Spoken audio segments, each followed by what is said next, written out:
미디어스예요. 예, 미디어스. 2025년도 11월 13일자 기사예요. 국회 과학기술정보방송통신위원회 가방위 소속 이주희 더불어민주당 의원이 지난 10일 사실 적시 명예훼손을 비범죄화하는 법안을 대표 발의했다. 이거 아주 잘했다고 나는 봐요.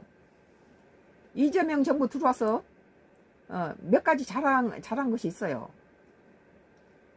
뭐 이번에 트럼프하고 관세도 그렇고 뭐 주함 이번에 그 핵 잠수함이라든지 또 그 당선되자마자 이틀 만에 대북 방송 이렇게 중지하는 거라든지 눈에 띄게 확실한 것들이 있어요. 이 의원이 발의한 정보통신망 이용 촉진 및 정보 보호 등에 관한 법을 일부 개정 법률안은 정보통신망에서 사실 적시했다는 이유로 형사처벌하는 현행 명예훼손 규정 제10조 제1항을 삭제하고 허위사실 적시 명예훼손 후 법정 벌금형을 상회하는 내용을 담고 있다. 또한 제3자에 의한 정치적 목적의 고소, 고발이 빈번한 점을 고려해 피해자의 고소가 있어야만 공소를 제기할 수 있도록 친고죄로 전환했다.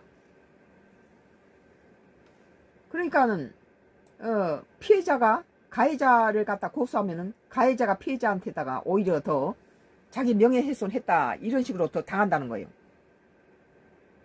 정보통신망법 제70조 제1항은 사람을 비방할 목적으로 정보통신망을 통하여 공공연하게 사실을 드러내어 다른 사람 명예를 훼손한 자는 3년 이하 징역 또는 3천만 원 이하 벌금에 처한다고 규정한다. 이 의원은 사실의 적시를 처벌하는 것은 헌법상 표현의 자유를 과도하게 제한하고 공적 사안에 대한 비판과 감시 기능을 위축시키는 비판이 꾸준히 제기되어 왔다. 그 사람이 강도고 그 사람이 살인을 하는 사람인데 그 사람을 진실을 말했다 그래서 명예훼손이라고 집어넣으면 그 사람은 영원히 살인을 하도록 내버려 둔다는 거죠. 그게 유엔 자유공권규약위원회를 비롯해 국제사회도 사실 적시 명예훼손으로 비범죄화를 권고하고 있으며 주요 민주국가들은 허위사실에 대해서만 형사처벌을 하고 있다고 전했다. 그러니까는 피해자가 가해자의 그 내용을 갖다 말했을 때 가해자가 피해자를 소송을 걸어서 명예훼손으로 이렇게 오히려 더 죄를 뒤집어 씌운다는 거예요. 4분 54초 후에 종료된다고 그랬네요. 앞서 이재명 대통령이 지난 11일 용산 대통령실에 열린 제49회 국무회의에서 있는 사실을 이야기한 것을 두고 명예훼손이라고 하는 것은 형사처벌할 일이 아니라 민사로 해결할 일 같다며